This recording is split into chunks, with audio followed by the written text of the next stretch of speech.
If you have a problem, if no one else can help, and if you can find them, maybe you can hire the A-Team. Welcome back to Retro Wednesday, the Tydirium Hangar. This is Mike, and today I'm going to talk to you about the vintage Galoob A-Team figures. There's a couple of different scales that they had going on. Today I'm really going to focus on a little bit on the 3.75 inch, mostly on the 5.5 inch, and we're going to talk all about these toys coming up.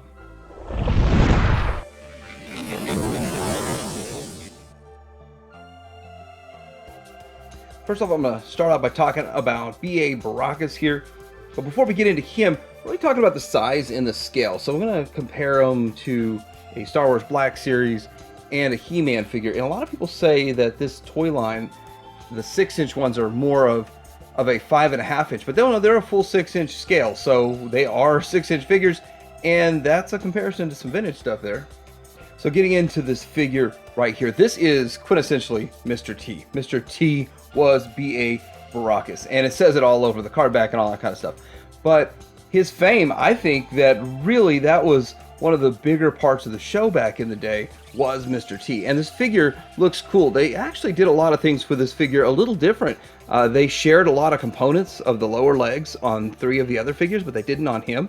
So he's got his own legs, his own lower legs, and he looks pretty good. It's a pretty good looking figure, actually. It's probably the best one that they've made out of all of these, and it actually feels pretty solid the way they made it, and it's the most solid of all of them too. It stands really well versus all the other ones. So I'm really pleased with this one. I do like the gold accents and all the paint that they put into it and all the work they made to make this figure look good. But he does come with quite a bit of accessories, and so some of these accessories are going to be kind of redundant. Like this, he has this gun, and it has a strap that you connect here and here, and then he has a belt. So the belt is another one that gets reused on some of the other figures. And they do a lot of reuse of the same accessories, which is to keep the price point low. But then he also has this container here, this toolbox of his, that he carries all his tools so he can work on his van and all that stuff. So we can kind of go through these tools real fast and see what all he's got. So there's a tray in there, which that's kind of cool too, that they went through the trouble to put the tray in there. And so what do we have here? We got like a wrench, and then we have a screwdriver, a hammer. So that's pretty cool. And then we have some other stuff, just a ton of little parts that go with this.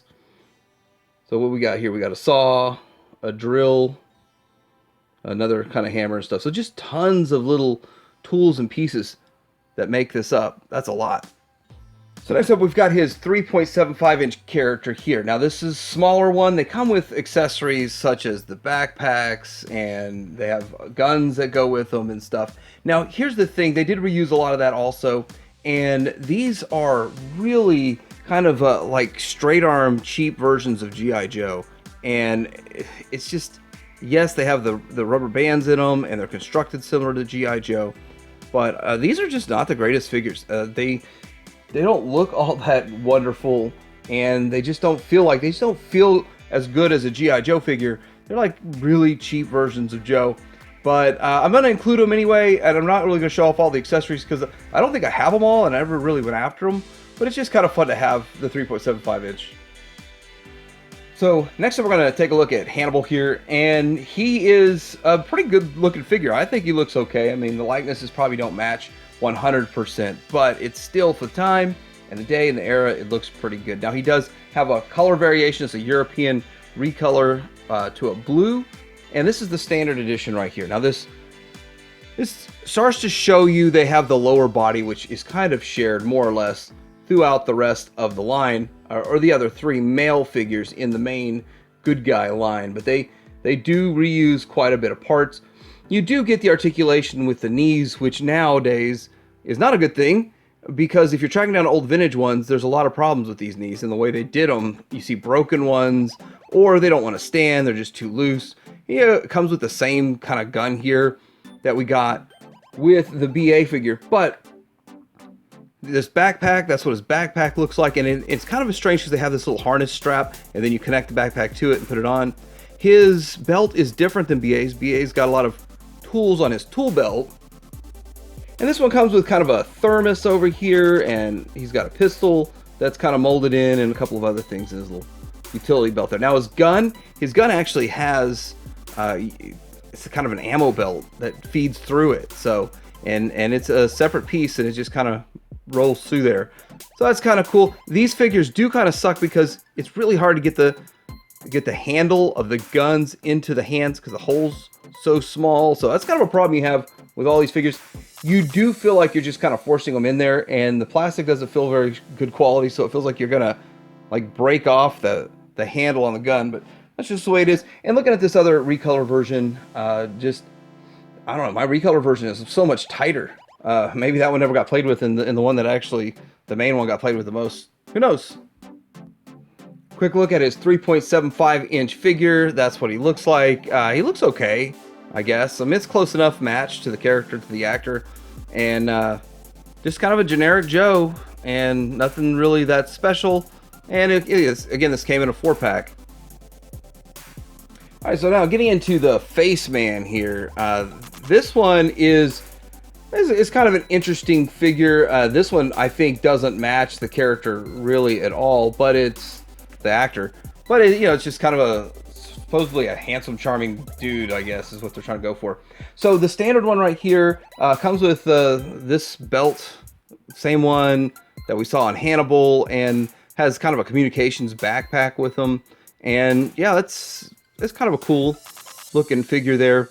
Now he does come with an Uzi. I have it on this one, but I don't have it on this one for some reason, so I'll have to go get another Uzi to put in his hand. But still, pretty interesting looking. Same lower legs and kind of pant looking thing going on as we had with Hannibal also. So they reused the lower body, and these don't want to stand all that well. But let's look at this recolored one. Now the recolored ones actually are kind of hard to get. You can only get them from Europe, I guess. UK is where they seem to show up. But anyhow, they're not really that much more expensive if you get them there. It's just if you live in the US, paying the shipping. But still pretty cool looking figure overall. He's okay. Gets the job done as a face. Let's have a look at the 3.75-inch version of him. And here he is in kind of a black jumpsuit. Not really, all that impressive. I have to admit, I am severely disappointed in the 3.75-inch figures. And seeing as I like the 3.75-inch in a lot of other lines so much, this was kind of disappointing. But there he is.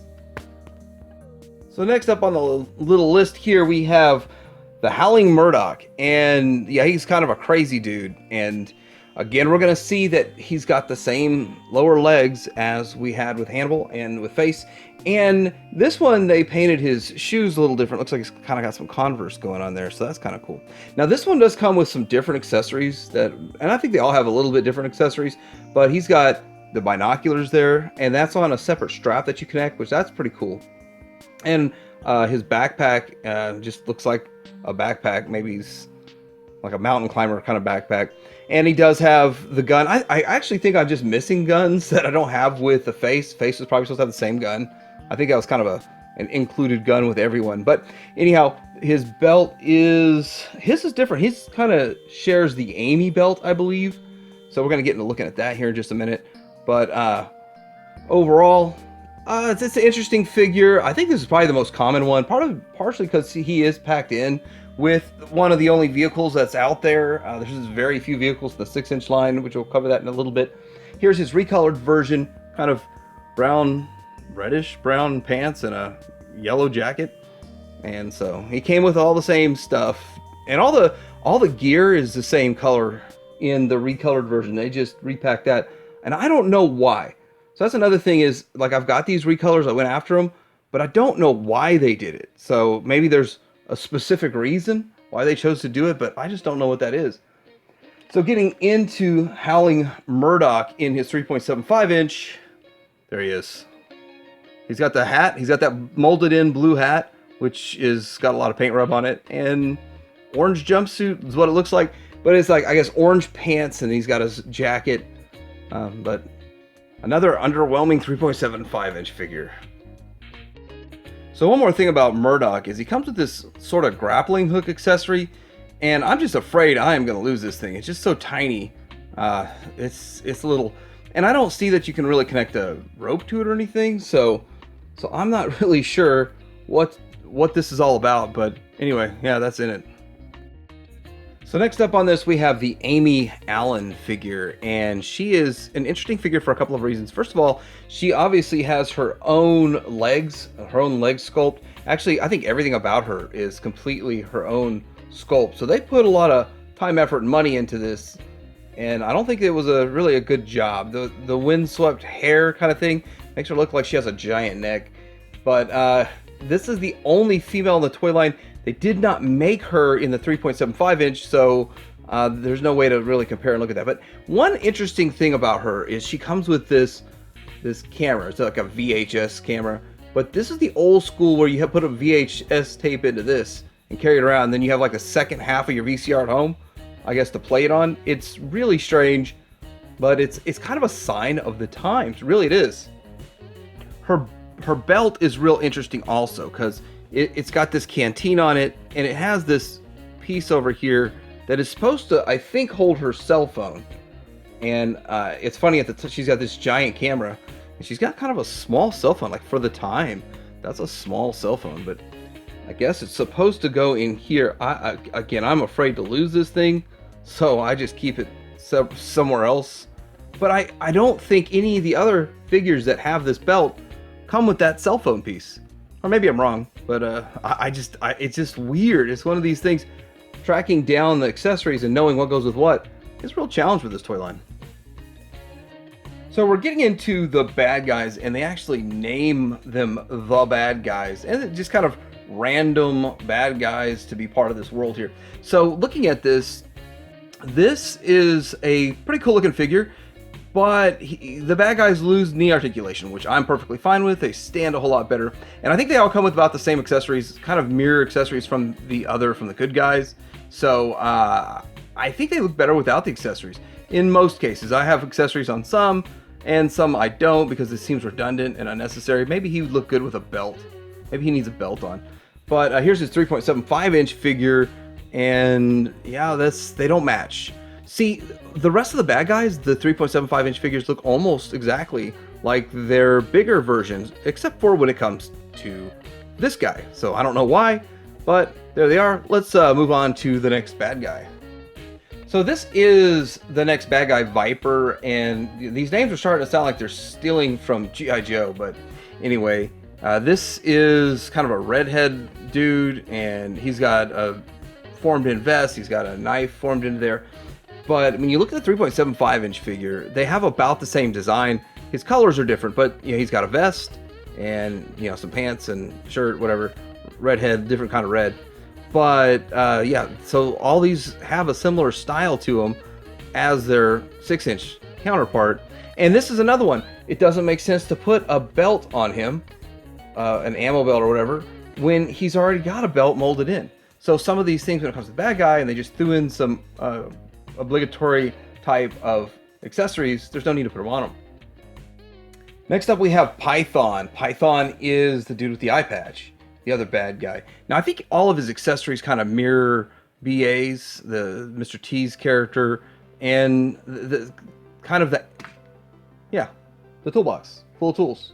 That's kind of how I set him up. So anyway, this one does kind of look a lot better when he has accessories with him and his ammo belt and stuff, because he is very, very plain, just extremely plain, and he does not want to hold his ammo belt or his toolbox like he should.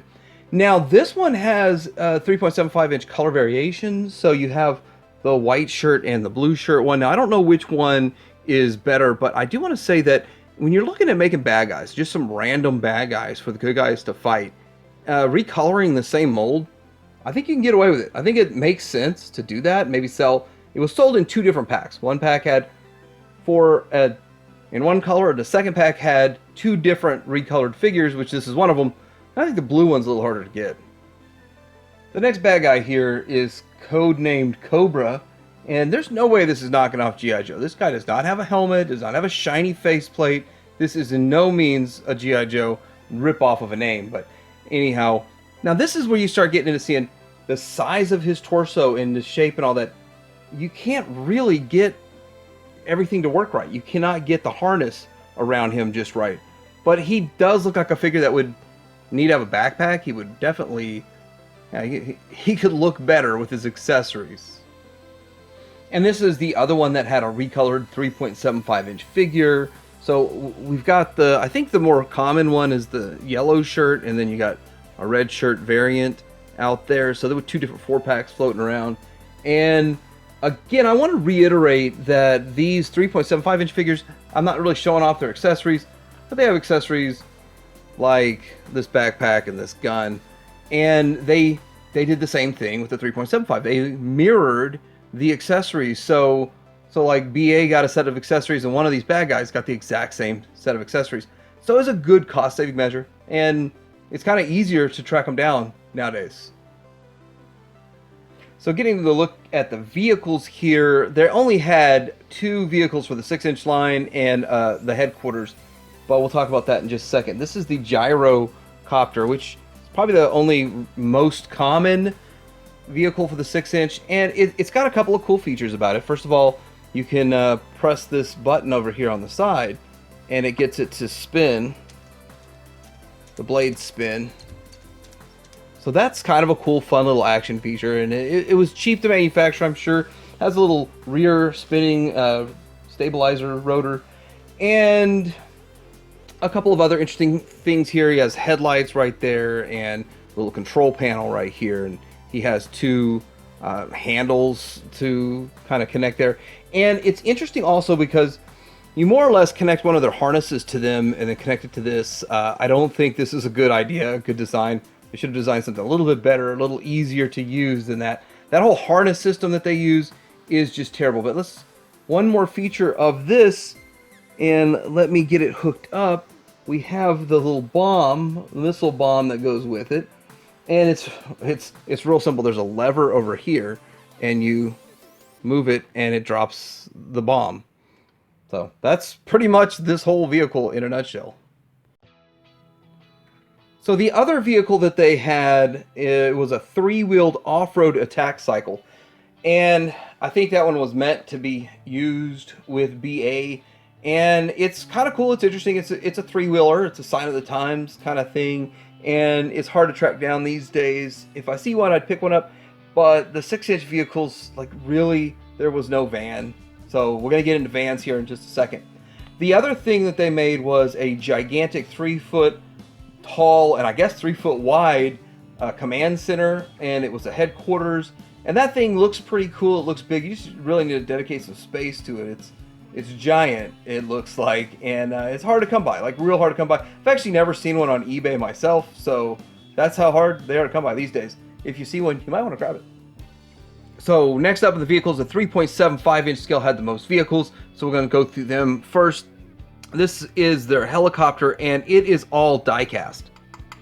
That is really awesome and surprising when I got it. I didn't know it was all die-cast, but it's kind of cool looking. It has this front clear plastic glass piece. You can see the character. You can see the cockpit. That looks good. That's a nice looking helicopter. I like it. It's got paint all over it.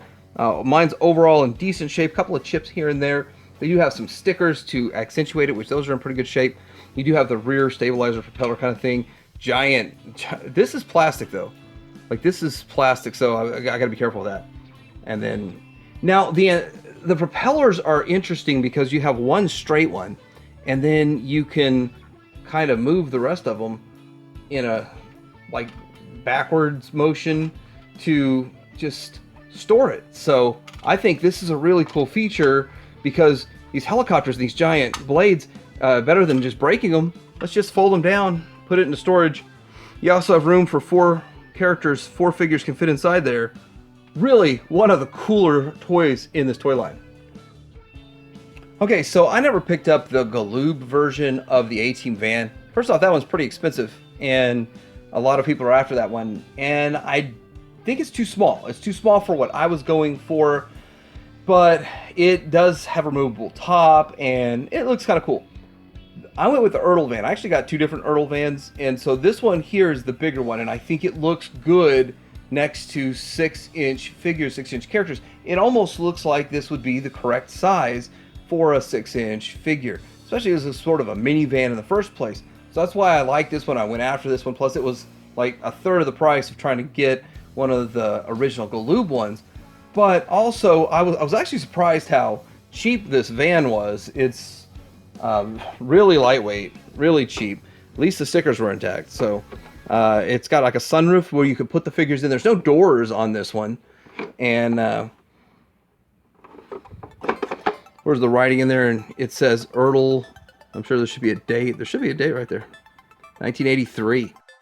Okay, so they had a bunch more vehicles for the 3.75 inch that I'm not really going to mess with or chase after. They had the Action Corvette playset. For whatever reason, they call vehicles playsets. And it's pretty cool looking, actually. It does look really cool. It's Face's mobile. I think Face came with it also. Then they had the Armored Attack Adventure set. Now, I do actually have parts for one of those, but it's not even worth showing because it's missing so much.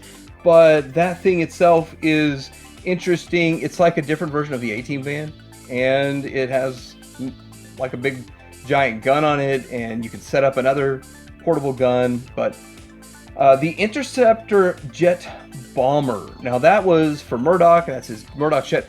That again, that's really a cool jet. Just I don't really see myself going after it. I just don't see the point of all of those. But I guess it was just some fun toys to have as a kid. And they didn't sell well, so they're really hard to track down these days. But what I think is the coolest out of all of them is the motorized boat. So I think it's supposed to have some sort of the motor actually spins, and you can put it in the bathtub or in a pool and let it go to town and float, and it'll actually go on its own. That's what it looks like. So I actually might get my hands on that one. So I hope you enjoyed this Retro Wednesday look at A-Team, the Galoob A-Team figures, some of the vehicles, and some of the play sets out there. This line is actually a pretty fun line to collect, and it's a little bit easier than some of the other ones. Some pieces are harder to get than others. Let me know what you think in the comments below, like and subscribe, and Tidarium Hanger out.